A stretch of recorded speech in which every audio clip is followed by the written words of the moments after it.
And away we go with episode 16. Record Store Day is this weekend. You bet your ass I'm not standing in line, but there's a lot of great albums that you can go get for Record Store Day. One of the ones that I'm excited about is the Foo Fighters. They've got a cover album. They're doing a bunch of Bee Gees songs. You've heard us talk about it. The DGs. They got the merch and everything. So that got us thinking about great cover songs. And we both torture ourselves to put together a top 5 favorite cover songs of all time. And rock and roll is not dead. We believe it. We say it all the time. And Rod's got proof that rock is definitely not dead. Don't miss our final thoughts. Let's go. It's time. Put on pants. Find us wherever you listen to podcasts. See us on our YouTube channel and follow our social media pages at PlayPantsPod. All right, welcome in, everybody, to episode number 16. I'm Rod Ryan. He's Jason Ginty. I'm congested. We didn't get sick last year. We were running around in our own homes wearing masks if we ever left the house. We didn't get sick. Guess what? I'm out and about. My kid's in school. Guess what? I'm getting sick. It's just like a head cold, but man, it just, I can hear myself. I sound like an idiot. I'm totally congested in my head. So I'm apologizing now that I sound 10 times worse than I normally do. I'm glad you said that because I was going to say, dude, what's the difference? You knew it was coming, man. So was it going to say, dude, I hope you feel better? No, nothing from this guy. You know, I actually just had this conversation with a friend of mine. Like we were talking and he goes, you know, we're never nice to each other. And I go, yeah. I go, isn't that weird? I do a podcast with a guy who I don't think we've ever said one positive thing to each other ever. We've known each other for 26, 27 years. I don't think we've ever said a positive thing. The second somebody does something good, we rip the shit out of it. Oh, you did great in the ratings. Did you? Well, all the other radios broke or something, or, you know what I mean? Like you just eat shit. We do it all the time. But I think that's how dudes show love, man. It's got to be it because we don't show it any other way. I mean, like, you know, the guys back home. So there's no big radio star, nothing, you know, when I'm just back at my mom's house. And those dudes are, you know, you and I, before we're in radio, right. They don't cut you any slack. They're like, oh, okay, superstar, hang on a second, go get us a beer. I mean, it's brutal with those guys. But that's what makes it great too, man. That is what it makes it so freaking great, you know. But there's always that line. No one ever, it's weird. And you don't cross the line. When you do, well, then you're an asshole. You're just a full-blown asshole. But there's always that weird line. And it seems like you can pretty much, in the right moment, say pretty much anything to each other. And you're like, yeah, that's cool. That's cool. That shows love, man. It took my wife. I mean, my wife had to adjust to a lot of things, obviously. Okay. I'm not even opening up the door for you to say something stupid. But see, obviously, I've talked about my wife had to kind of get acclimated to way that me and my sister and my mom, like how we all interact with one another. That's just, you know, like mind boggling to my wife, you know. Right. My wife or mom, they're all so sweet. They're all nice, Southern, you know, they're nice. Right. But when she sees us guys get together, it's hard to put into words. She's like, you guys are brutal on one another. Fucking animals. She goes, you guys never have anything nice to say. You can never take a second off. And everyone is just constantly looking to pounce on the next guy for something. She said, it's exhausting. She said, being around you guys is absolutely exhausting. She likes it for a little bit. And then she's like, you guys are dumb. I'm out of here. What kind of friendship is this? Right. Because it is bizarre. And I can remember different times hanging out and like, especially with me and you, I mean, you know, we do it in a loving way and it's a fun way. We try to be funny. We're always trying to make each other laugh. I think that's what's great about it is everyone's trying to get that laugh. And the older we get, the harder that is. The better your shit's got to be. Because if I can look across the room back in the day when we were doing the radio show or now when I see it on Zoom, and if I can get you to crack a smile, I'm like, fuck, that took 2 hours, but finally I said something. Finally, I got him to go. You know, this is great. And I remember talking to your wife one time about it, and I'm like, yeah, I go, we're kind of all assholes to each other, but it's a loving way. She's like, Jesus, you show it weird. It was summed up the best when she said, "You guys are exhausting." She can hang for a little while, and then it only gets worse after each beer. It doesn't. You would think that we would get tired, and it just gets worse with every beer. And she's like, "I got to get away from you guys. Go do your little bag tag boy thing, whatever you guys do with one another." Right. She goes, "I'm out of here. I can't take you guys anymore." Even like up to and including my wedding, Butel, one of the guys at my wedding, like he almost got into a fight outside of the gold mine. Yeah. Now, everyone just made jokes about back in the day, Butel was the guy that would always get into fights. And the next thing I know, we're going into the gold mine and Mike's like, "John," and April goes, "You're kidding me, right? He's going to fight right now? He's going to fight at our wedding." She goes, "You guys are such idiots. You all deserve one another." She's right. She couldn't be more right. She could not be more right. Yeah, I've had different people. Like if there's a new person in our group, if you and I go out with other people and they just look at me afterwards, they're like, "How the fuck? How does this relationship work?" You guys even like each other? I don't know. I really don't know how it works. Well, Rod, it's good to be this week back in my home studio. Last week I was at the beach and I was sitting on a shark. I was sitting on a stuffed shark to do the podcast, and it was great. But it got me to thinking. I go, I'm sitting there and I, we do the podcast. I edit it, I post it, all that crap. Right? It takes a little while, no big deal. So I'm on vacation, right? And I'm doing my radio show. I can take my laptop and a microphone. I can do my radio show. It's pre-recorded. I'm not going to blow anyone's mind here, but I pre-record it for the week I'm gone, and it's on. Now I do it the day of, so it's fairly fresh. That being said, I'm on vacation. When's the last time you went on a vacation and actually didn't do any work? Like ever? What was the first day of social media? Because it was the day before that. That's a good point. Social media changed everything. Yeah, you have to. It really did. You got to keep those accounts warm. So I, believe it or not, don't post a whole lot. I'm the most boring. I have my own Instagram, and somebody already had Rod Ryan, so I think that's like, and I'm not even trying to push it. It's like real Rod Ryan. I don't post anything to it. Right. My Facebook page is super boring, like my personal one, and I haven't like opened it up to everyone. That really is kind of like my friends.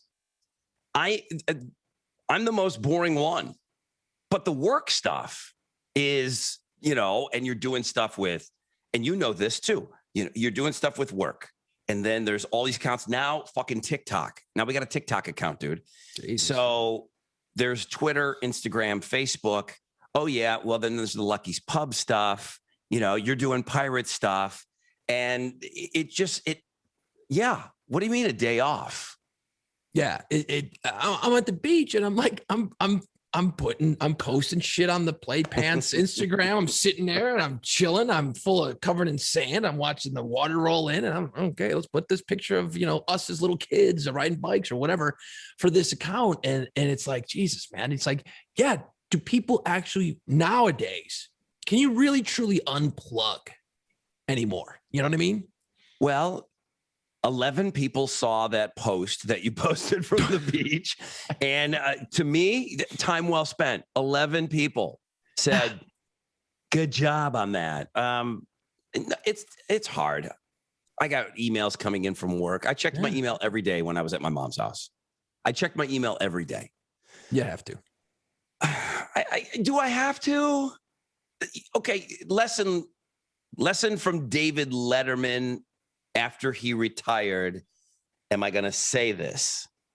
David Letterman said, looking back, I think it's a little silly how I was so concerned with ratings and blah, blah, blah, and the numbers and the trends. It's easy to say when it's over, but when you're in the thick of it, the Rod Ryan Show blog page for iHeart, it's the #1 blog page in the whole company. That's more than Bobby Bones. That's Charlemagne the God in New York City. That's Ryan Seacrest. Like, we're #1. I like that. And I want to keep that. It's cool. What do I get for that? Nothing. Nothing. Although I like it.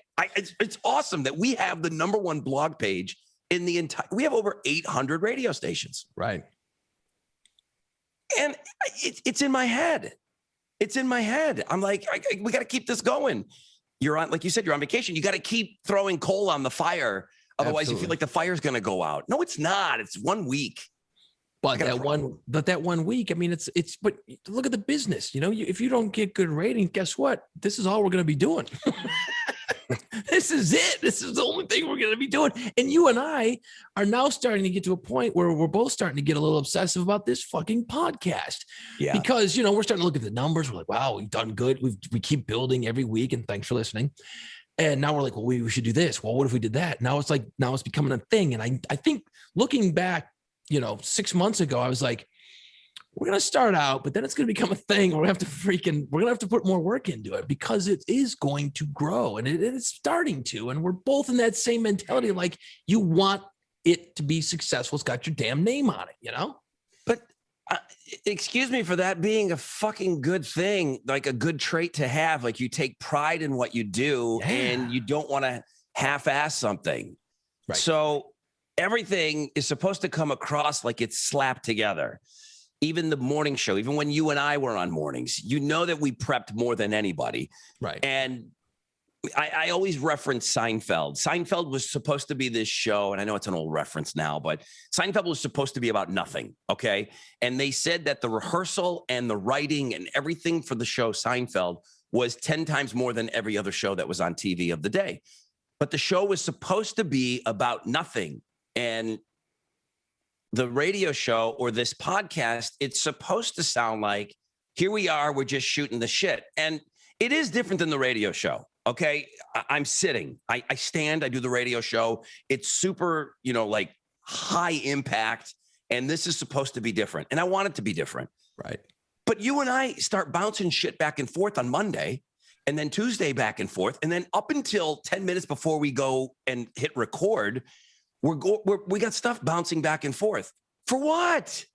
We're not getting paid for this, guys, but we're still working at it. And I kind of think that's a good trait to have. I'm sorry. I think working hard is still kind of cool. I love it because, it's the old saying, if you get to do something that you love, you'll never work a day in your life. And, the hours are long and all that stuff, but I like it. I do. You're like, hey, you want to do a podcast? And I'm like, yeah. That was I didn't even think about anything else. Like, yeah, let's do it. It was, yeah. It was that easy. I didn't have to hold him over a balcony or anything from his heels. He was like, yeah, okay. Yeah, I'll do it. That's a great freaking idea, man. We should totally do it. It might actually work. It might be actually kind of fun. And, we put all this prep into everything. And then we both back and forth. You send me an email. Is this going to be enough? And I'm like, I don't know. Maybe it will be. I hope so. I think it will be. 5 minutes before we hit record, we're kind of like, well, I don't know. Do we have enough shit? That's the work ethic. And that's, it's served us both fairly well in our lives, It's like, yeah, but so taking a vacation, you almost have to go out of country to unplug totally, I think. For real. You got to go out of country, man, to get, and I'm not saying Canada. I'm talking Europe. I'm talking, go far, far away to you still can't get into Canada. They don't want us yet. You still cannot get, the Canadian border is not open because of COVID. They're going to keep that closed. They don't want us up there. They're Canadians. They're cool, man. They got great music up there. We've talked about that. So Rod, this weekend, this Saturday is Record Store Day. So there's two of them there. And this is the second one. And I was mad at myself. On June 12th, there was a Record Store Day. And for some reason, this one wasn't really touted, but they tried to get in an extra one. And that's okay. I mean, this is, I got to be honest with you. A couple of years ago when I started, probably longer than that, but when I first heard of Record Store Day, I kind of thought, you know what? All right. And Jack White, and I know you love him. Yeah. I just didn't get it. I didn't embrace it. And then over the last couple of years, I really started to embrace it. And I've always had vinyl, and I have this love, and I want to talk about like record stores and what we did when we were young. And I'm full on board now, man. Like, I'm all into it. So If they need to have 2, then great. Because last year, you couldn't go into record stores. That was the pisser. And I think they tried to do some virtual bullshit, which everybody tried to do. And, it just wasn't the same. If you're not smelling and touching and thumbing through and fingering the records, I said it, check the tape. That's how you have to do record store day. So I'm on board with them having 2. I kind of feel like we dropped the ball on June 12th, but July 17th is a big one because there's a ton of releases coming out.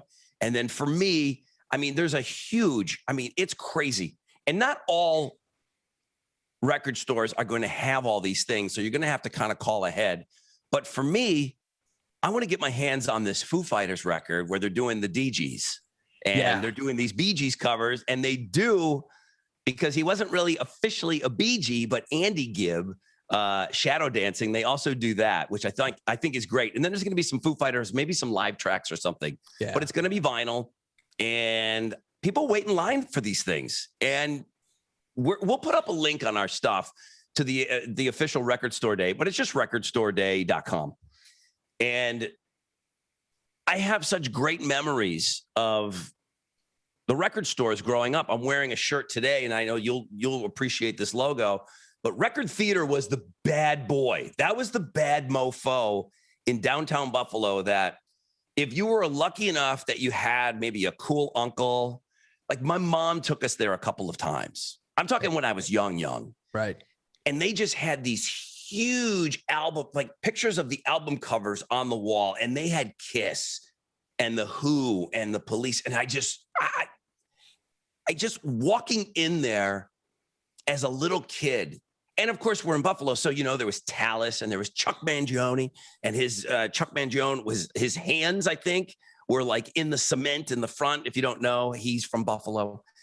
But there were local stores. So for me, because I didn't get to Record Theater all the time, there was Record Lion, I believe, was in the Mid-City Plaza in North Tonawanda. And then the Summit Park Mall had Record Town. Record Town, yeah. Record Town, the coolest people worked there. And I remember seeing a dude working at Record Town. And I'm a young goofball, zits, wearing my retainer in my teeth. You don't even want to ask questions because you don't want to look uncool. And I remember this guy working at Record Town, the coolest looking dude ever, super skinny, long blonde hair, choppers, right? Oh, yeah. Choppers. Cool. Wearing a skinny leather tie. This dude looks cool. And he worked all the time. And I'm just like, man, I want to work at a record store someday. That dude working in that record store turned out to be the lead singer of my band, Dan Chambers. Holy shit. I didn't know who Dan was. When he comes in to sing, because he's like, oh, we met through a mutual friend. And when he came in like for the audition, I went, you worked at Record Town. I thought you were the coolest guy ever. We're going to need a new drummer. He's a couple years older than me. I go, dude, you're the guy from Record Town. What? I used to think you were the coolest. Oh my God, you sing too? No way. I knew you were cool. You were immediately kicked out of the band after that? Yeah. I was fanboying on a guy auditioning to sing for our band because he worked at a record store that when I was a little kid, I looked up to this guy. I never even once thought about asking the dude a question. But record store people, they were like you think they were. They thought they knew more. They did know a little bit more than you back then. And they wanted you to know that they knew more. So they came off a little, snobbish. And it's cool. I mean, it's cool to think about it. Where was your record store in Lockport? We had a place called Cabbages. I think Cabbages was a chain. That was a chain. So yeah, there was a Cabbages somewhere around me too. There was in the mall in Lockport where I grew up. It was very small. So it was in the mall. And like my mom would be like, let's go to the mall. I'm like, I hate the mall. But Cabbages right there. Boom. It was on the corner, right inside the mall. And that's where I'd be like, boom, I'm gone. And I would just walk. I didn't have enough money to buy anything usually, but I would just walk and I'd dig through. I'm like, oh, there's that, there's the Zebra album that I've been looking at, or here's the Eagles, or here's Van Halen, or here's that. I would pull them out and I'd look at them. I'm like, fuck, these are so cool. And occasionally I'd get something, but it was all CDs then.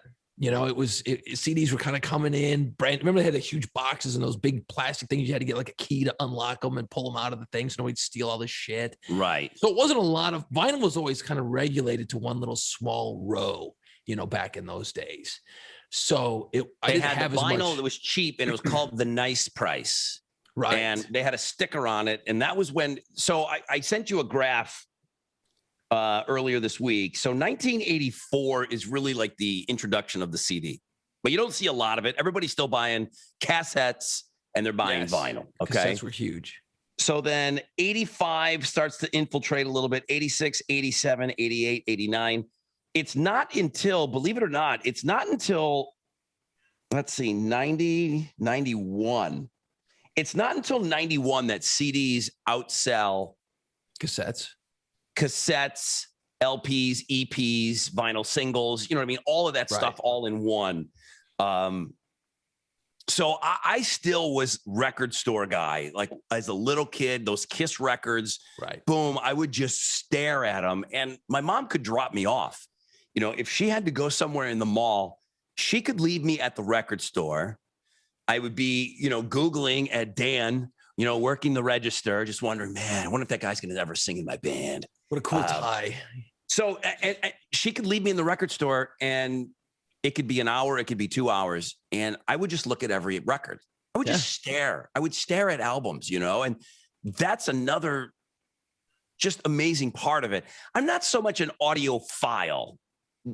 I think I can tell the difference. Okay. Vinyl has a sound. And if you have a decent sound system, you can't put it on one of these rickety ass things. I see they sell these really shitty record players now. Right. And I don't have like this amazing setup, but I got just enough that it's good. And there's a sound about vinyl that really is. And I can tell the difference. No doubt about that. But I do love holding an album. I guess book readers would probably liken it to the smell of a book and holding a book in your hand as opposed to the Kindle or any other reader or your iPad. Something about that book, book people will tell you that. The album, when I was a kid, dude, I'd fucking stare at it forever. I'd put on the album and I'd stare at the album.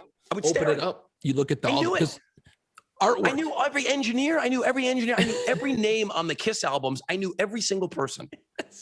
Yes. And that's what's great about it. Because you'd open it up and there'd be more artwork on the inside. The bands would take time to put that artwork on. And then you'd pull out the sleeves and sometimes there'd be a little artwork on the paper sleeve that held the actual record. And there'd be maybe lyrics on that or something. I'd sit there and I'd listen to the songs and stare at the lyrics. I'm like, whoa, that's not what I heard. That's cool. And you really got engrossed into the album. You hear people talk about it all the time, man. People today just don't get it, man. You just throw those songs, they're disposable. They're on your iPod or whatever you're listening to now, or you're streaming, and you just toss them away. It's just the hits, and that's what I learned with albums is my mom, she belonged to that penny a month club, or whatever it was, KTEL or whatever the deal was. Remember the magazines you get? Columbia House. That's what it was. And she'd buy her shit, and then she'd always throw a couple of bones my way, but I never got to pick. She would just be like, oh, by the way, here's a couple records. And she'd hand them to me. I'm like, whoa, that's where I got the 1984 album.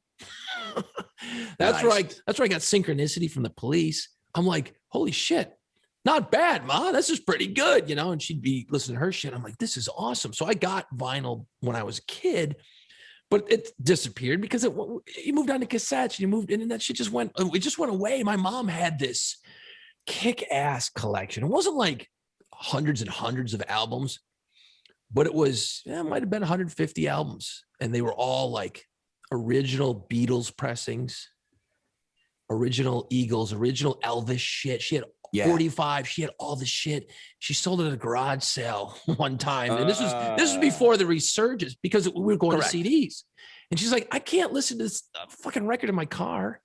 So she sold everything for like a nickel an album or whatever you did at a garage sale back then.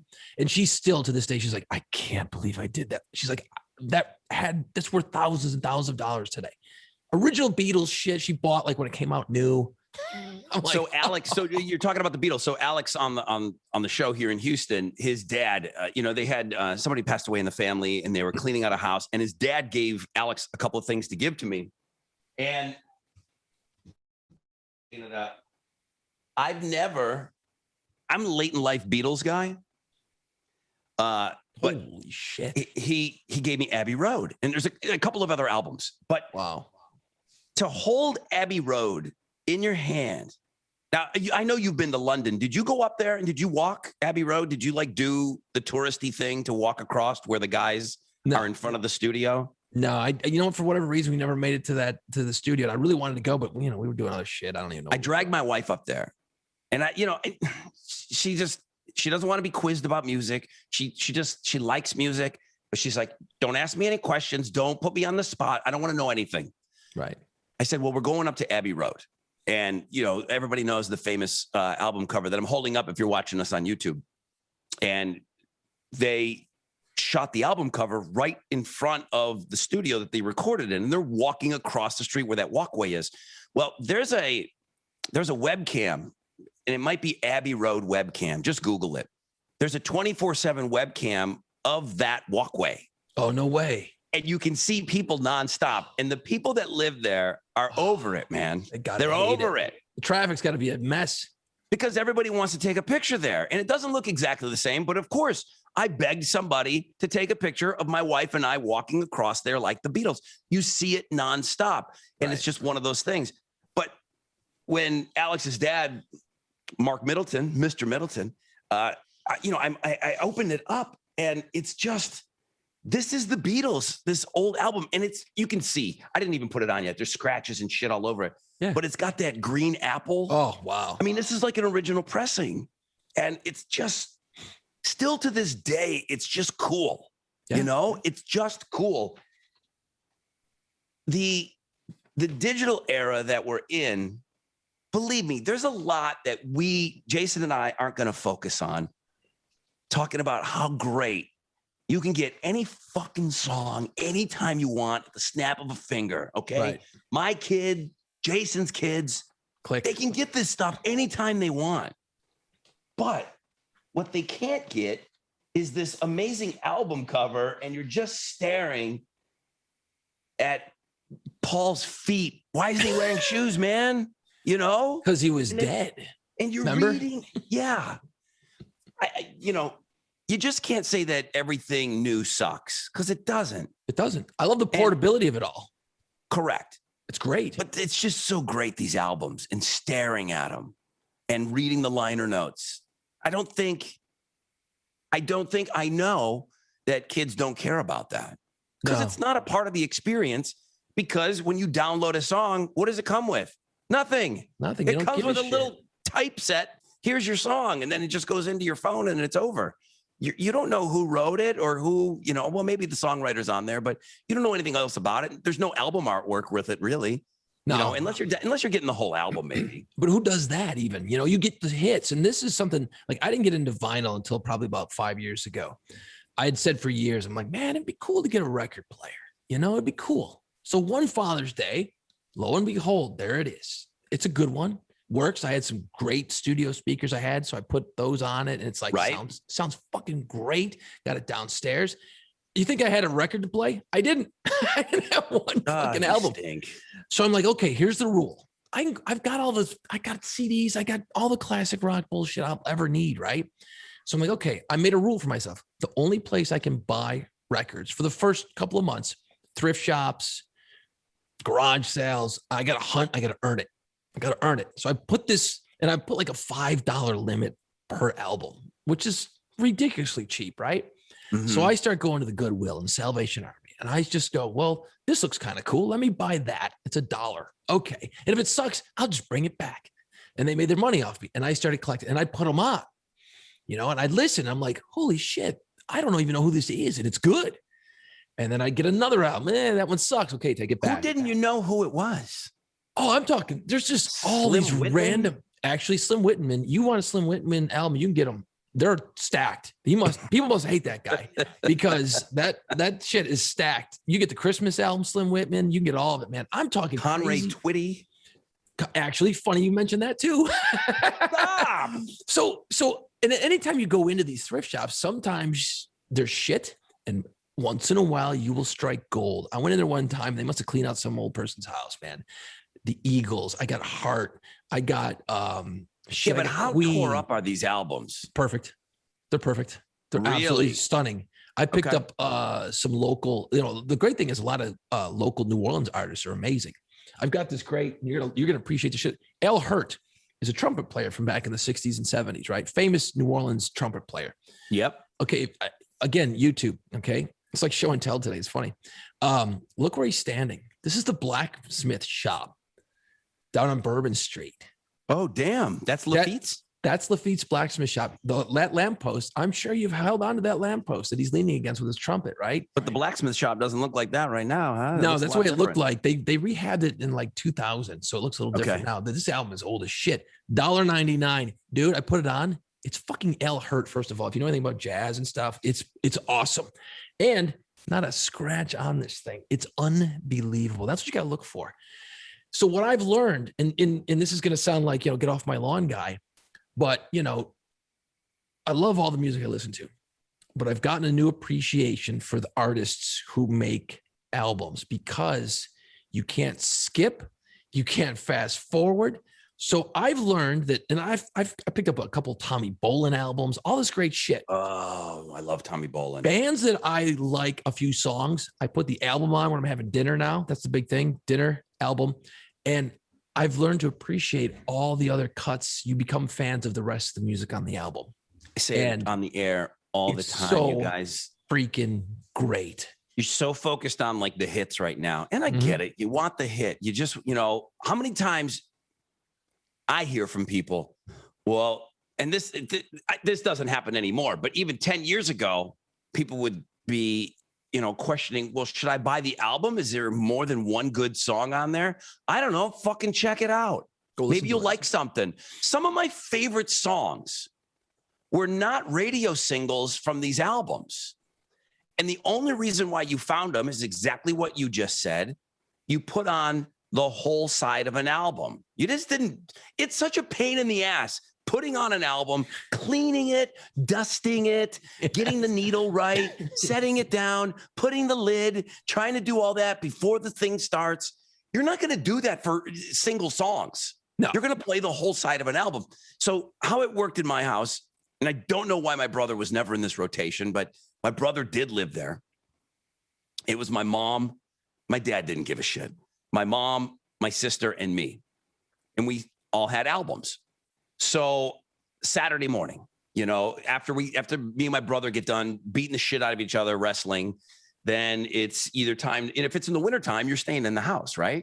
So we'd listen to music. And we had that big console in the living room, a huge, massive piece of furniture that you lifted up the top like the hood of a car. Yep. Okay. There was a reel-to-reel player that was like laying flat inside. And then there was a record player.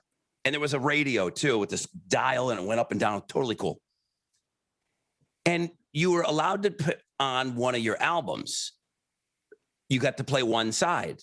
So I played Kiss. Sure. Every time. It was my turn, I played Kiss. So Sue comes up, and my sister, she's 3 years older than me. It was the Police. It was the Who. It was Bob Seger. Those were her bigs, Again, it was just a little bit older than me. And then the dreaded Mom's Turn, which is the worst, right? Like when you're a little kid, you don't want to listen to your mom's dumb shit. Never. Nope.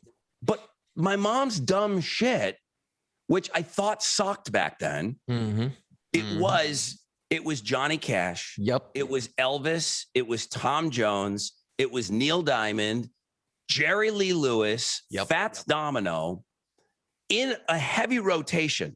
That's what my mom played every time. And we complained the whole time that my mom's half of the album, her side was playing.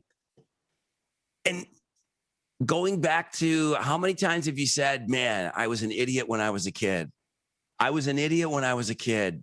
My mom had it dialed in. My mom was listening to the best music in the house. Yep. Even today, Okay, I love those Kiss records. My mom had it dialed in. That was the best music ever made, and she was playing it. I remember my mom coming home and she was super excited, right? And we had that big console in the living room too, man. And she comes home and she's holding an Elvis album. And I'm like, fuck, another Elvis album, Ma? Come on, serious. I'm like, God dang, I got some more Elvis shit in this house. Of course, now I love Elvis. And it was the Blue album, the Moody Blue album. And the actual vinyl was blue. Oh, nice. And she pulls it out and she's like, whoa, it's blue, and then puts it on and fucking there's more Elvis. Yay, great, more Elvis, But now you'd kill for that album, And she probably sold it for a quarter at a freaking garage sale. To some jagoff who doesn't, who knew what they were getting, I mean, oh, you know what? We had the Tom Jones, we had the Elvis, we had Kenny Rogers, the gambler, just cranking all the time at the house, man. I mean, Kenny Rogers was big at the house. It was big deal. Rod Stewart was big at the house. I mean, again, all great shit. Today, I listened to all that crap, but back then, I'm like, wow, come on, you're killing me right now. My mom was super into Rod Stewart. That was weird. Yeah, but that was weird because that was getting close to my sister.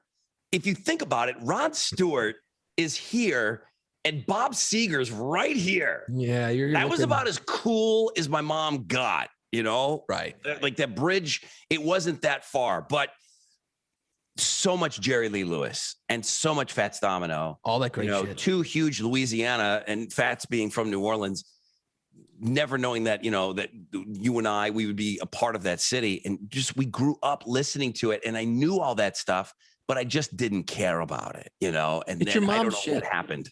Just later on, you just realize, geez, I was stupid. But it's your parents' stuff. You're not supposed to like your parents' stuff. You're just not. I try to play stuff for my son who's almost 13. I'm like, dude, you got to check this out. He's like, oh, okay. But he appreciates a lot of this shit though, because I explain it. And I'm like, all right. And he still kind of gives me the old, all right, Dad. But it should be the same though. The age gap, my kid's much younger, so it doesn't apply. Right. But, you're probably my mom's age and the kid is me. And it's just not, why were we so disconnected?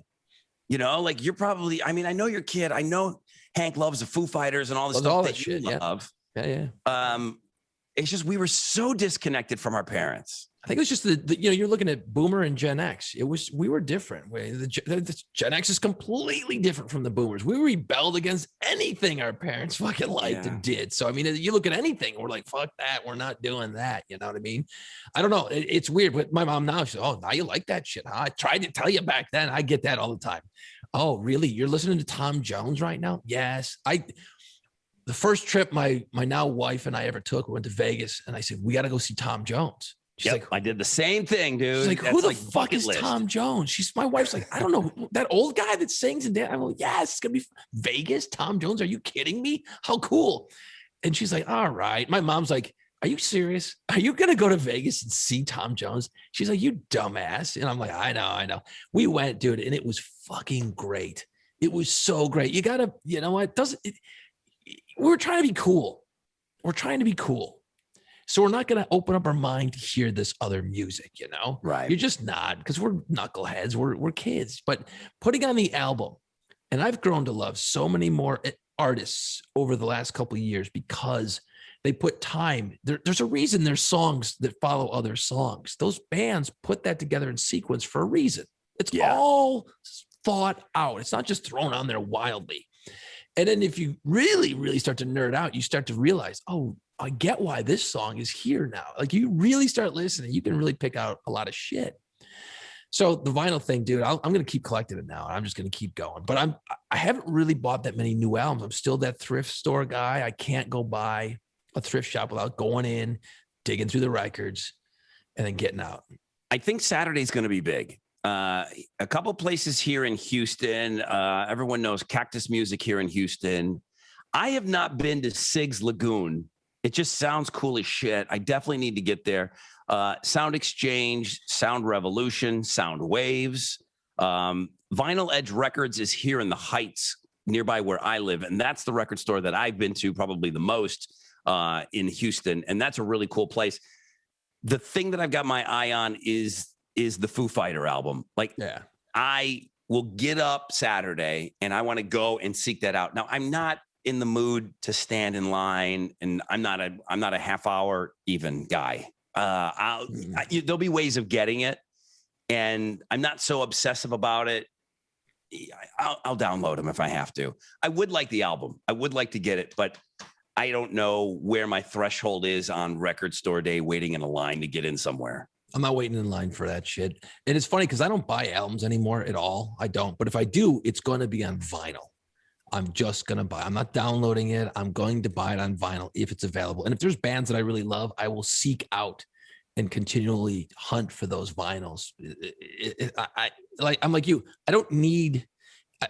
I love the good sound. I can definitely hear a difference. But at the end of the day, I don't give a shit.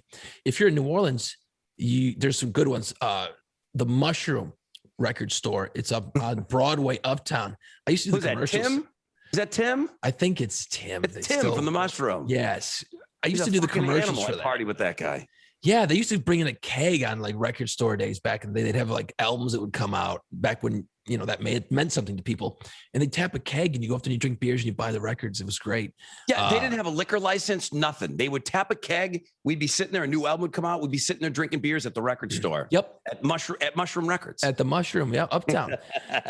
Peaches Records is a great record store on Magazine Street, Uptown. And there's a very cool record store in the Bywater called Euclid Records. So those are the three that I kind of go to occasionally to check out. They got some great shit in there. And what's neat about New Orleans is there's so many great acts here, all the jazz and the funk and the R&B and the brass.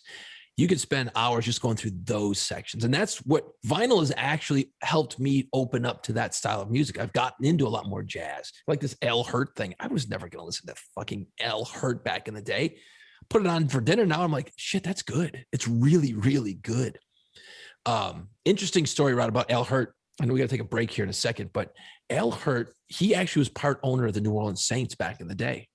Oh, I didn't know that. Very small part, minor part. And then he'd play the halftime shows. He played the halftime shows. See how far we've come at one of the early Super Bowls in the 60s. Like because the first one was a high school marching band. Yeah. So he played a couple halftime shows when they were in New Orleans at Tulane Stadium. So dude was like one of the grand marshals. I forget which parade it was for. Okay. And he's a celebrity down here. He was a rock star back then. He's in a parade, and you've ridden in Mardi Gras parades. You know how fucking crazy and chaotic it is, right? It's the greatest thing ever. It's the greatest thing you can ever do in life, basically. Well, you get dumb people who are going to whip shit at the floats, which, by the way, don't ever fucking do that. Somebody whipped a beer bottle or a rock, and it hit Al Hurt right in the face, and it chopped his lip up, right? What? And they had to get him down off the float, his lips hanging, and they stitched him up. He was supposed to play like the ball afterwards. He's like, I can't fucking blow a horn. I got no lips left, man. But yeah, dude got friggin' mashed in the face during a Mardi Gras float, just minding his own damn business, dude. So yeah. And you know what that's like, because we've had shit chucked at us different times, beer cans and stuff. Dude, I'm telling you, a can of Miller Lite missed your head by this much one year. So yep. It's a little scary. The Foo Fighter album is called Hail Satan. And it's great. It's going to be great. I would really like a copy of that, actually. You Should Be Dancing, Night Fever, Tragedy, Shadow Dancing, More Than a Woman. So they do the Bee Gees, and then they get in the Andy Gibb. And then they've got some live cuts on side B, Making a Fire, Shame, Shame, Waiting on a War, which we're playing the shit out of that right now. Great song. No Son of Mine, and Cloud Spotter. So new stuff. I think it's off their latest album. Yeah, new live stuff on this. So it's called DG's Hail Satan. You know what's great about the Foo Fighters? They pretty much can do what they want. Well, they do. Well, they do. They do. And that's what's great about it. And do what they want. And I haven't seen it in an interview or anything like that. But like at one point, Dave Grohl must have just been goofing around, and then he was singing the falsetto, and he actually pulls it off. It's like he was probably joking, fucking around in the studio. And they're like, hey, dude, actually that works. So they do a disco album, which I think is great. That's going to get us into our top 5 for this week. And I got to give him credit. Josh Tree, I did post something on our Facebook page, said, hey, man, Jason and I are bouncing off ideas right now, and we're coming up with topics and shit we're going to talk about this week on the podcast. If you have any ideas or maybe a future top 5, let me know. And he did say cover songs. But because of Dave Grohl and Josh Tree, we're going to do our top 5 favorite cover songs. Today. This was tough. Today, because tomorrow will change, man. This one, I was like, shit, there's too many songs. I know. There's too many. All right, we'll come right back and we'll have our top fives. I'm going to let Jason go first, but talking a lot about New Orleans and Al Hurt and his half-fast walkers. And the party is always in New Orleans. It's always going on in New Orleans. Get in on a road trip. We're talking a lot about the Foo Fighters. They're going to be playing Jazz Fest coming up in October. So New Orleans is back. The party is back. And the Pirates are out and they are frisky. Okay. So the Pirates are always roaming around, the piratesofthequarter.com. And they give these walking tours of the French Quarter. And it's, you're keeping your drinks with you. You're partying, you're hanging out with your group, and you're being led around by pirates. And they're giving you actual pirate history. You're going to have a good time. You're going to keep the party rolling. And when it's all said and done, you're going to learn some stuff that's really, really cool. Okay. So discover real pirate history that happened right there where you're standing in New Orleans. Don't wait to book your tour. They're filling up for summer. Get all the details. piratesofthequarter.com. Links at the Play Pants podcast page and YouTube page, and at Pirates of the Quarter, stellar social media. Okay, Jason. I don't know one of these top fives that has been easy. No. And then here, let me know if this is true of you. We're tasked with a top five, and you don't want to like leave anything out. So you kind of go and double check a little bit, and you do a little searching around, and then next thing you realize you've been fucking looking at something and looking at tunes and watching stuff for 2 hours. Yep. It's like, damn it. Yeah, These top fives take up all my day. My kid, I don't even know what she looks like. I'm doing top five lists.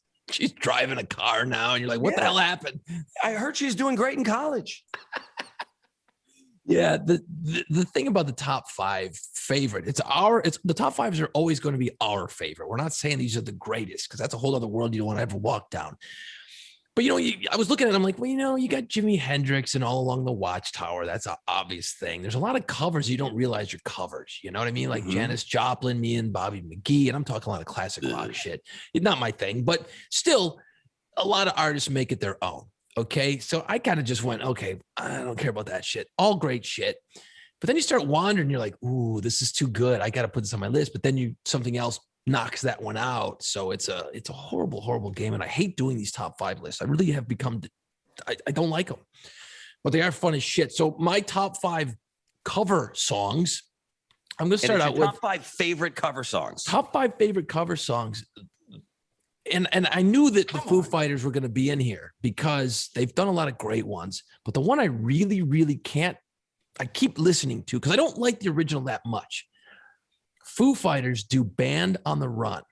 Oh, that's a good one.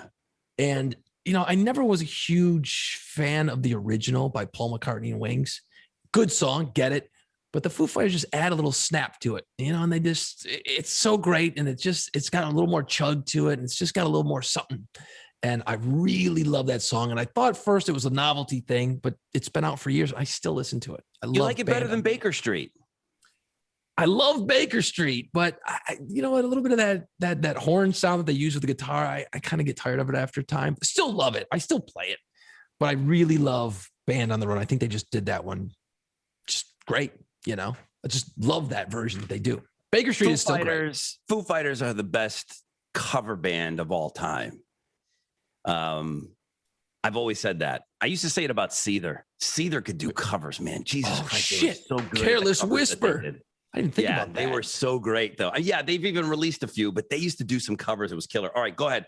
All right, so you start strong, Foo Fighters. Okay. Foo Fighters Band on the Run, obviously. And then I'm not mad. Van Halen doing You Really Got Me. That is still so powerful. Still so fucking powerful. The Kinks version is actually really good. I kind of hate you right now for that. But You Really Got Me from Van Halen. And I know that one's been beat to death. I was going to say, don't go fucking high and mighty on All Along the Watchtower, and then you come at me with the freaking You Really Got Me. Like, I know. I'm going to really go deep here. Dang it. It's my list. I can do I what know it is. want. It's so my great list. too. You're doing It such a is great job. So well done. That's just great. And the sound is so freaking awesome. It just takes to another level. I don't think that guitar sound has ever been duplicated. It's so great. It's so fucking great. I mean, it's evil. That guitar sound is absolutely evil. And what's interesting is the Kinks one is from like 64, 65, and they got that distorted guitar on the Kinks version by just slicing the speaker in the amp and give it that warbly, distorted sound. Oh yeah, that's the old Link Ray. I think he stuck a pencil in his speaker to give you that sound. In this one, I actually got turned on this one actually in the last probably year or so. I didn't even know it existed, and I don't get out much. The White Stripes do a great version of Jolene by Dolly Parton. Holy shit, I couldn't believe. I'm like, where the fuck has this been all this time? I didn't even realize it was out there. I just stumbled on it, wandering through YouTube one time. I'm like, holy shit, this is really, really, really good. So that is it. What is that, 3? That's you're at 3. Yeah. I'm sick of hearing this song, but I still love it because I think the way they did it is still great. Is Guns N' Roses Knocking on Heaven's Door. Great version. Obviously, the original I love Guns N' Roses, and that song never really did much for me. Really? Yeah. I mean, I love so much Guns N' Roses that I don't know. That one just. Yeah. Live and Let Die. Live and Let Die is great too. Yeah. Because that's another one. And then, you know what? I didn't put on it because it falls flat occasionally when I listen to it. Is their version of Sympathy for the Devil is really that good. one did fall flat. It's weird because it on the spaghetti incident? It is, and it was in the interview with the vampire movie, and I think because of the movie, that you know how like you get that right song with the right scene, it's just fucking magic. That's one of those situations. So, but yeah, I went with Knocking on Heaven's Door, and then number 1, I still can't stop listening to it, is Chris Cornell's version of Patience. I can't stop. I can't. And now, you know what? Actually, as a 1A or a 1B, I guess would be Cornell's song that you turned me on to a couple podcasts ago. Stay With Me, Baby. I thought that's what you were going to say. I still crank the shit out of that. So it's so fucking good, dude. And I got to thank you for that one. That one was great. So yeah, Cornell Patience. I still can't stop listening to that version. I have no Foo Fighters. I have no Chris Cornell on my list. I quit. It made me sick, dude. Yeah, it's hard. But then you're gonna say about 5 songs, I'm gonna be like, fuck yeah, I forgot that one. Dude, this made me ill. Okay. And I'm thinking like, okay, these are my favorite. And it's hard not to also get what are the greatest covers of all time. Cause I appreciate the fact that they're great. Mm-hmm. You know? I mean, Whitney Houston, it's not on my list. Whitney Houston, I Will Always Love You. You can't beat that. That might be the greatest cover song of all time. You can't beat that. You can't. It might be, that. right? I would say it probably has to be. It's maybe. Dolly Parton very rich. For a while. You know, Cornell did that song twice. He actually did it twice. It's okay. I mean, it's Cornell, but there's 2 known shows that he did that song. Again, what fucking dude would do that song? This is obviously after Whitney Houston did what she did to it. He went that way. All right. That'd be so great to hear that. I wanted to punch myself in the face. I'm doing this list and I'm moving things around and I'm just get in line. And I'm like, shut the fuck up. So how do I not have Foo Fighters or Chris Cornell on my list? I don't know. Okay. This better be good. These gotta be good. Number five. And I gotta go back to the first time I heard it. You know what's hard is when you get sick of hearing something. Yeah. And you just kind of like, okay. And then it becomes wallpaper. I had to take myself back because I championed this song on my radio station and I brought it back from maybe Christmas a couple years ago. Our old radio station was playing it. And I go to my boss. I'm like, dude, listen. Disturbed, Sound of Silence is unbelievable. I'm so sick of it right now.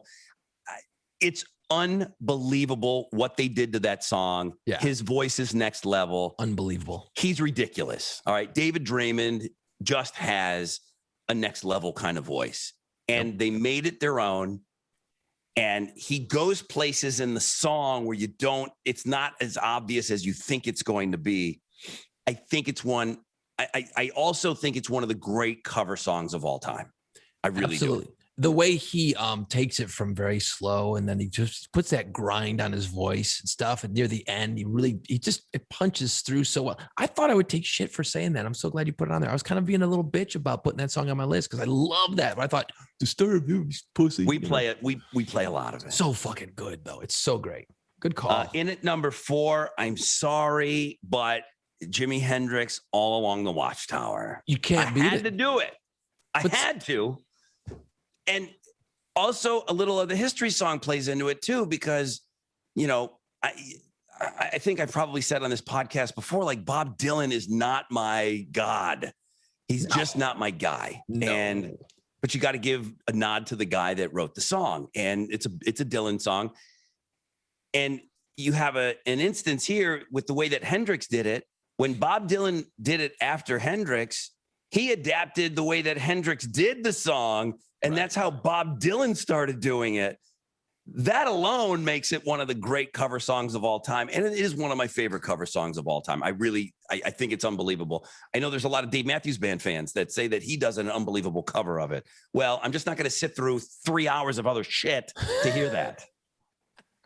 All right. I think probably so obvious, but that covers You Really Got Me by Van Halen. Yeah. No, and it's fine. I just, I work for a classic rock station, so that's just blowing through my ears, man. I've heard that song so many times. But if you really, like you did with the Disturbed song, you have to go back and re-listen to it and focus on it.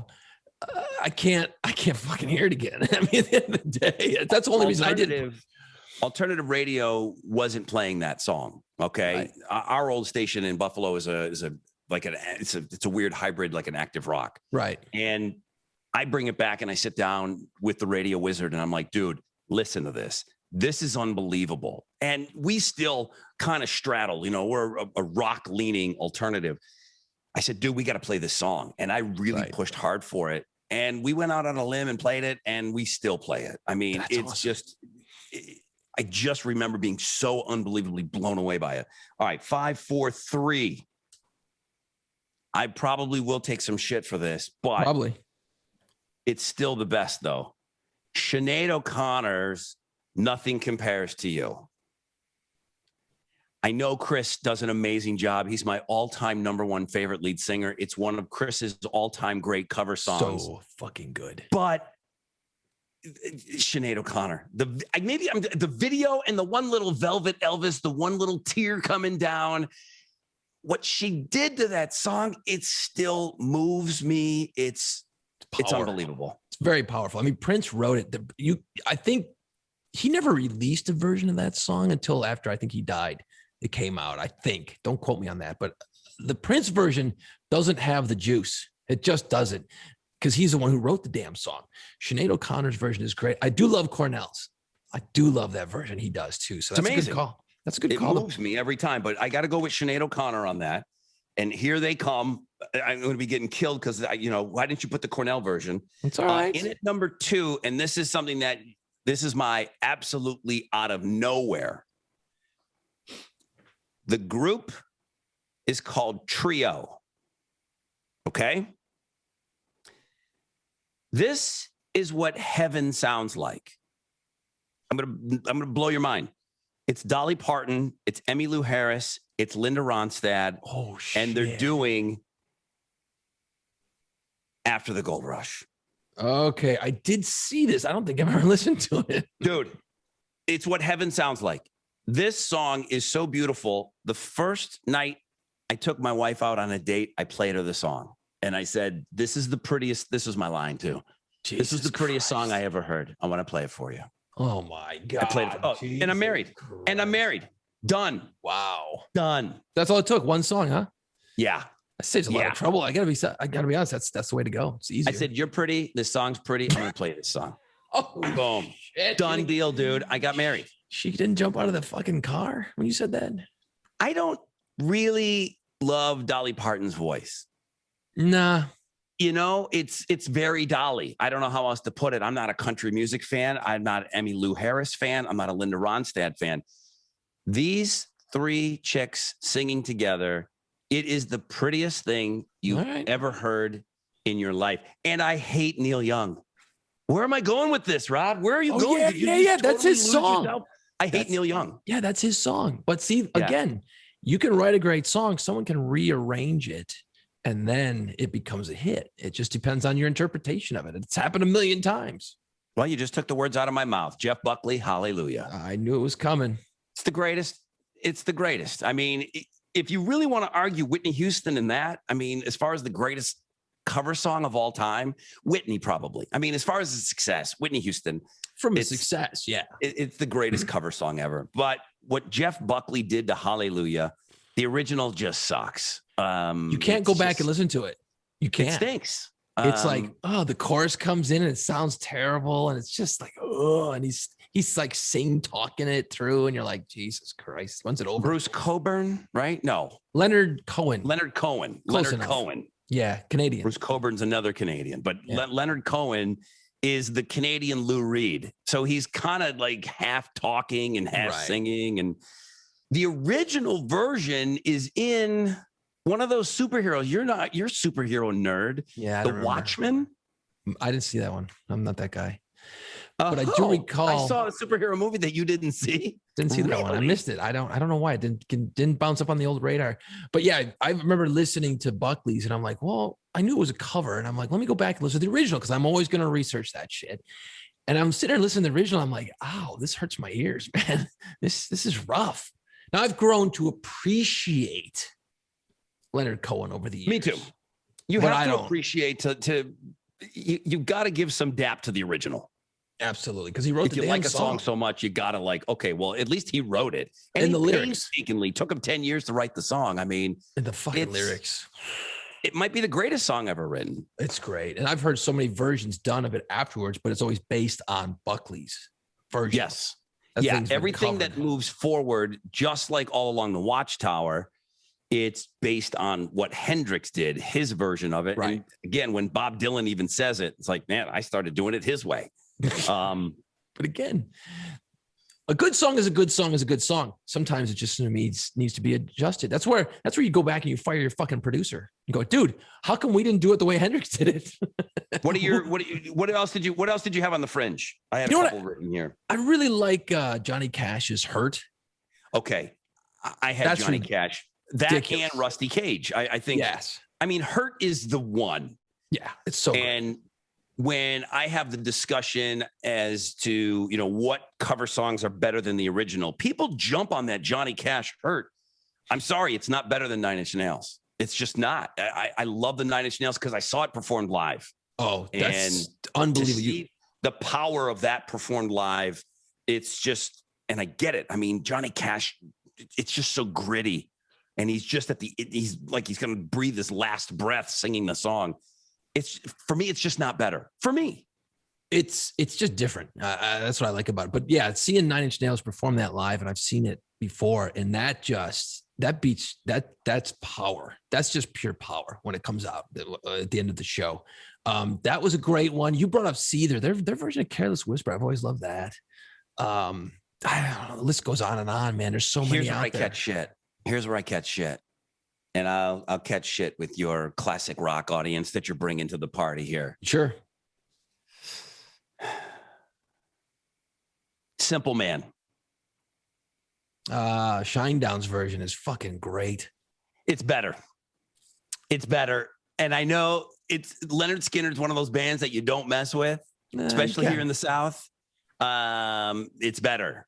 I catch some hell for that, and I say it on the air, and I still back it up. Not my top 5 cover. I think it's an amazing cover, and the same thing with what David Draymond really just went somewhere else in that cover of Sound of Silence, and I feel that Brent does the same thing from Shinedown, and it's just, that's your song now, bro. That's yours. It's better than Skinner, and boy, does that chap some country ass. Yeah, well, of course it does. But I'd say the same thing about Patience with Chris Cornell. I think it's a better version than the Guns and I love the Guns N' Roses version. I freaking love it. But the first time I heard the Cornell version, and I think there's a lot of extra weight because he was dead.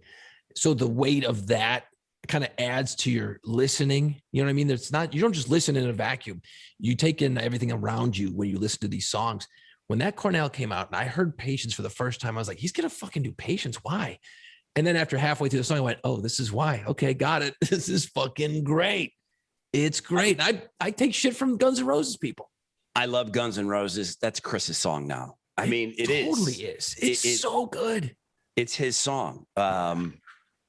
I'm disgusted with myself that I didn't put any Cornell or Foo Fighters on there. If I was going to go with a Foo Fighter cover, it would have been Baker Street, though. That's my favorite. I do love it.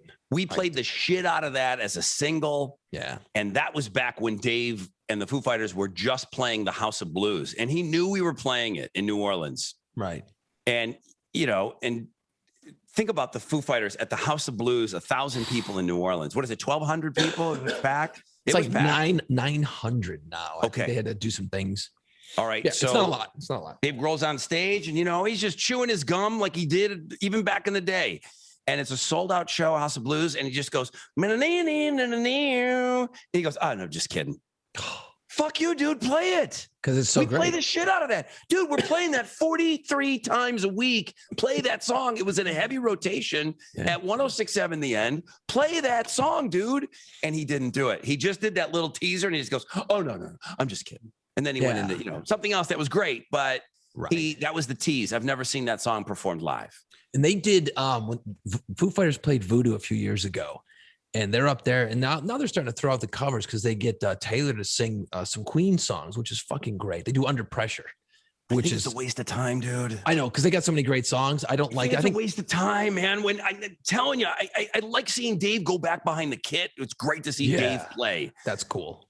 But Taylor up there singing, and right? That's a waste. I'm going for a beer. I'm going for a beer if he does it at Jazz Fest. I'm sorry, my favorite band, but you got to pick a time. If Taylor comes out front to sing, I'll go get the next round. You get the beers, good, because it only costs you, $1,000. But they did a Van. I don't remember which Van Halen song it was, but I remember they covered a Van Halen song. And I'm like, holy shit, my favorite band is covering my favorite band right in front of me. This is the weirdest fucking moment of my life. I was like, Foo Fighters are covering Van Halen, and I'm watching it. I'm like, my head like kind of exploded. It was a weird moment.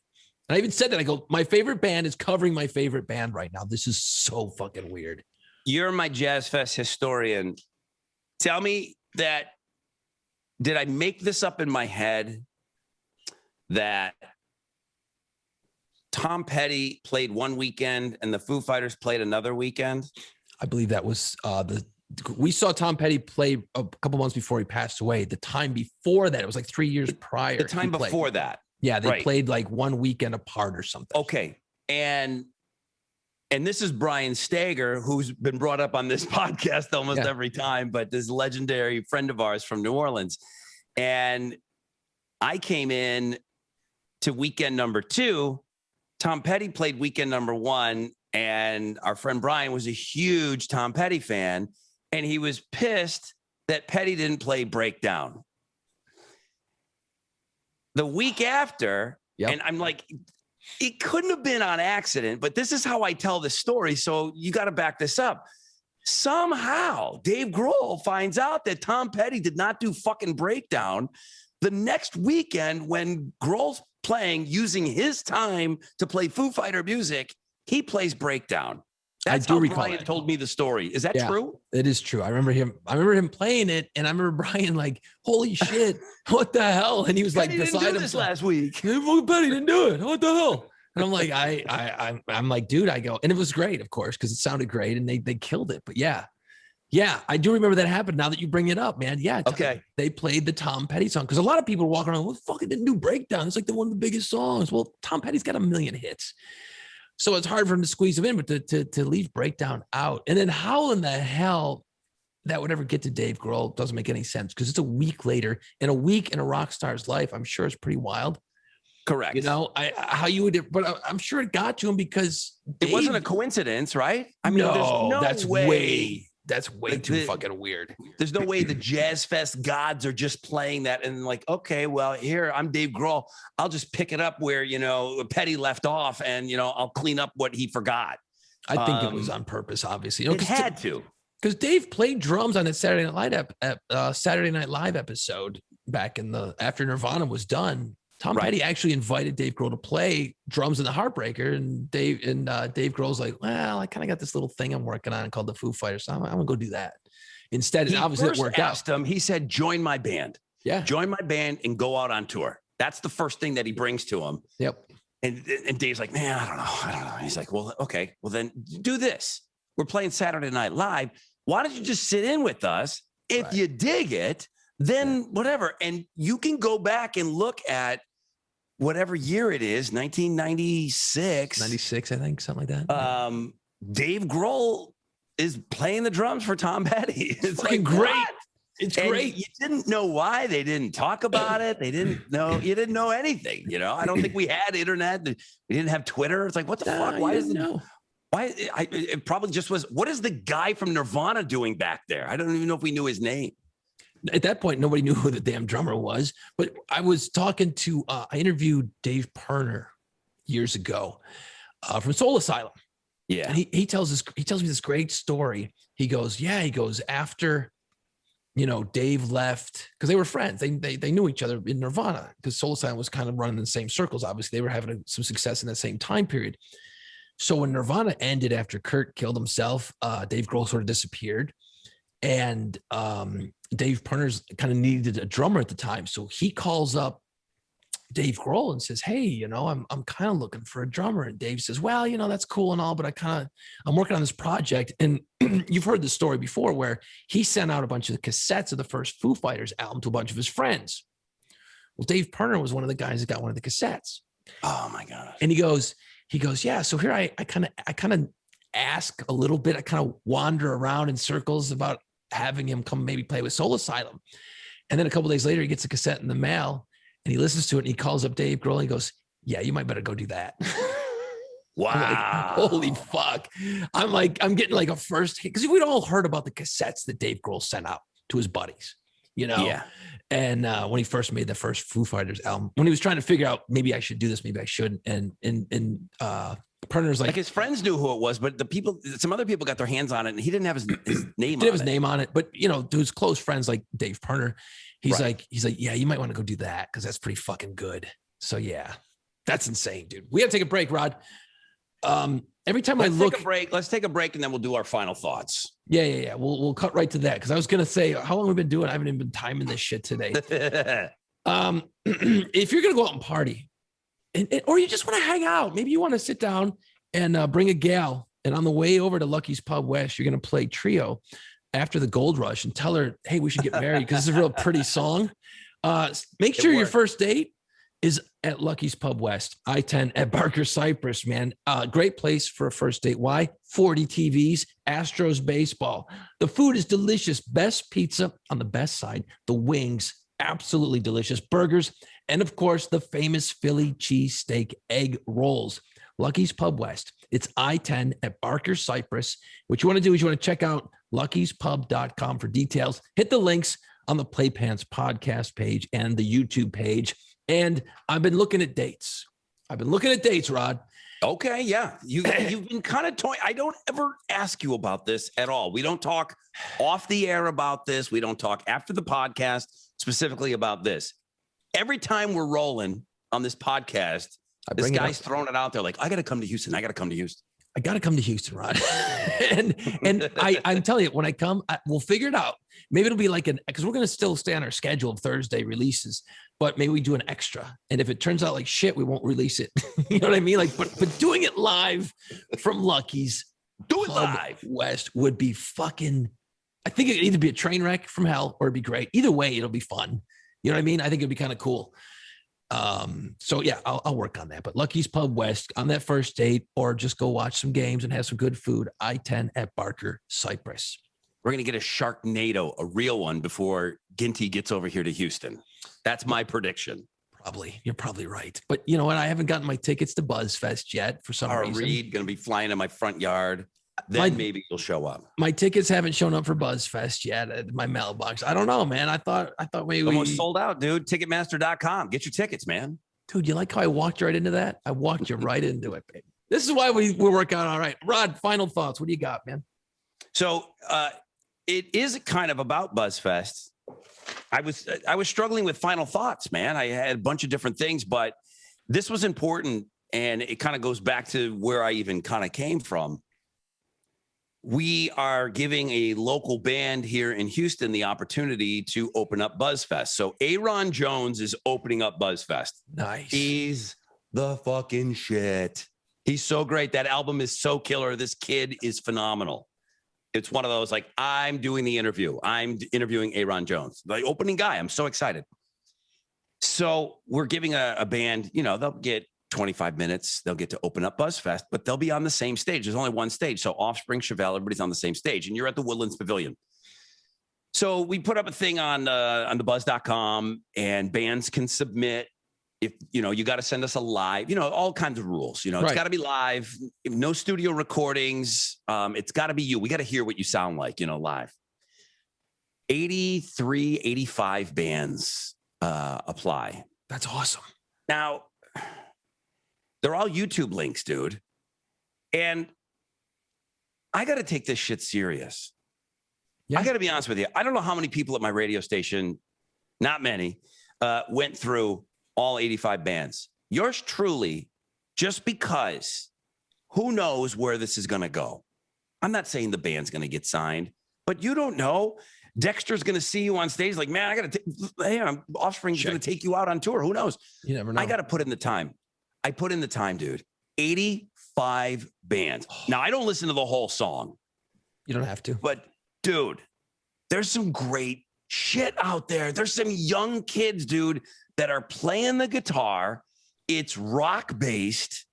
Everything, not everything, but there really wasn't anything that was 21 Pilot-y.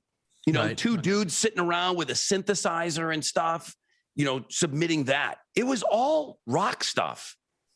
It was all rock-based stuff. And some of it was very young. Some of it was very, very raw. A lot of these kids aren't ready for that yet. It gave me such hope, Jason. I'm telling you right now, I actually enjoyed doing it. Wow. It was overwhelming just because it's hit the link. Okay, here we go. You know, you got to give everybody 2 minutes. Absolutely. So just do the math on that. 85 bands, 2 minutes each one. And then the ones you like, you're leaving on a little bit longer.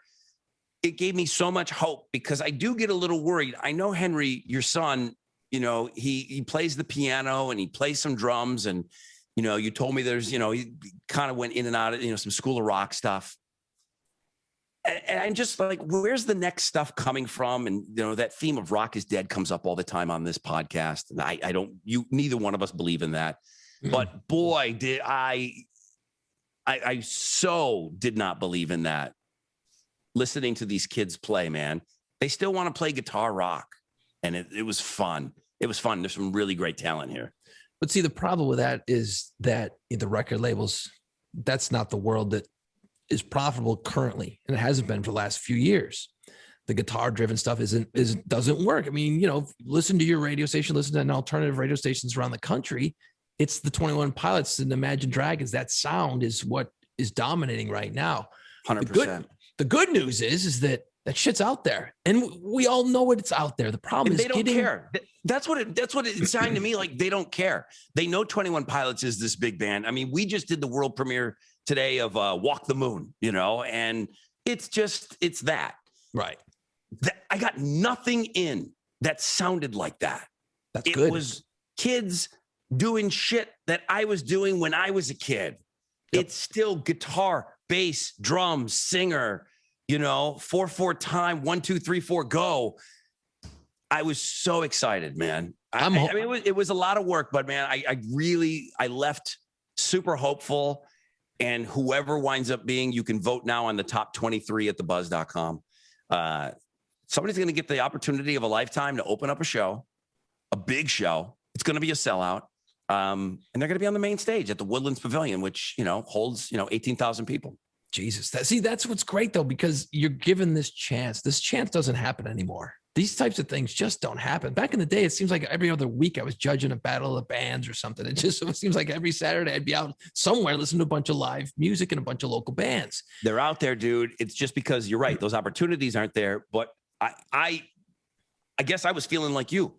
they're out there. 85 of them came in to our radio station saying, we want to do this. That's great. And keep doing it. You know, if you're listening, you're in a band, keep grinding, man, because you'll bust through. And all of a sudden there's going to be, one's going to get through. There's going to be somebody. And we've seen it a bunch of times. Someone's going to sneak on through and they're going to break through. And then it's like, well, wait a minute. If that band sounds good and we're selling a shit ton of it, where's their friends? Where's the band in that city? It's how Seattle happened. You know, it's how a lot of these big movements happen. So you keep grinding, keep playing, and do it because you want to.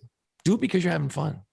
You know? It was very. I was happy. I was happy just to see the kids are still, you know, it's good. Wanting it's good to play stuff that is not necessarily the most popular music right now. Play what you like. Play what you fucking like. Be yourself. That's the key to all of it. Final thoughts, Jason Ginty. Mine's not that good. It's not that good. Here's why I say this, Rod. I'm having a problem. I need a little help here. A couple weeks ago. God, if you stand up and you're wearing some fucking nut bender, I don't want to see it. No. They're normal shorts today. I'm good. I can't handle it anymore. Well, we'll wait till we come to Houston. That's all I got to say. No. So we talked about fears a couple podcasts ago, and it was a great episode because we talked about like what scares the shit out of us. Heights and snakes were my thing, right? Yeah. Heights and snakes. So, you know, I don't really see a lot of that shit because I'm not in a high place ever because I don't want to go there and I don't see that many snakes.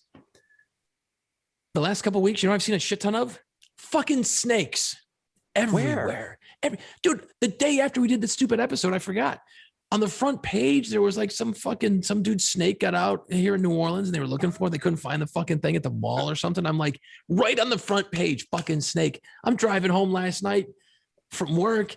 I'm cruising down the road, big fucking snake going across the road. I'm like, what the fuck? Swear to God, dude. I'm running the other morning along the fields here by my house.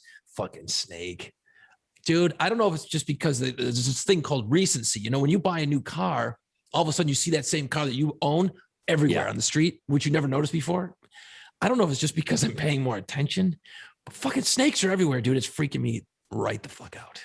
I mean, I was in that conversation with you and I haven't seen a snake since. I know, but I'm seeing them all over the goddamn place. And man, I'm telling you, I don't like it. I don't fucking like it. It's just, you know what? I've been reminded about it because we talked about it, you know, and I never gave it a thought in the last couple of years, but all of a sudden now they're fucking everywhere, man. They're after you, dude. I'm going to have nightmares now tonight. Snakes. I'm not going to go watch that movie. I guarantee it. Snakes on a Plane, never saw it. So SSSSS, Dirk Benedict. The name of the movie is, that's the name of the movie. The dude turns into a snake. Dirk Benedict, the original face from A-Team. Go look it up. It's got to be online. It's got to be on YouTube. I'm sure it is. And it's not going to happen. I'm never going to fucking look at that. He turns into a snake. Spoiler alert. Why would I watch that? I don't like snakes. So anyway. He's in a freak show, dude. He's in a freak show. He turns into a snake. He's got like a half man, half snake face. I won't watch it. I won't watch it. I won't watch that shit. Anyway. All right. Well, what is this? Episode 16? Episode 16, Record Store Day on Saturday, guys. Go out and it's important. If anybody made it through last year, man, they need you this year. If a record store is still open, let me tell you, they were hurting big time. Everybody was hurting, but man, record stores, when everyone's doing great, record stores are still doing crappy because it's a record store. So they need some help. And then I also wanted to mention Colin Hanks made a documentary about Tower Records. And the name of the documentary is called All Things Must Pass. It is an awesome documentary. Oh, yeah. It's Tom Hanks' kid that made it. And it's great. And they talked to everybody. And Dave Grohl and Slash, they all worked at Tower Records. It's awesome. It's a really, really good story. It's so interesting. Cool. And then give us your vinyl finds or your favorite vinyl album in the comment sections, Facebook, wherever you get this damn podcast. Comment, like us, share us, tell the world you like our fucking podcast. There you go. There's the maintenance, Rod. I did it. Promote the podcast. Promote. We got to promote. Is there some smashing subscribe button on the YouTube version? We just keep clicking along, dude. We just, you know what? It's just something we're doing. It's called Play Pants for a reason. Put on the play pants, have some fun. That's all this is about. All right. Thank you, guys. Let's go. It's time. Put on play pants. Find us wherever you listen to podcasts. See us on our YouTube channel and follow our social media pages at Playpants Pod.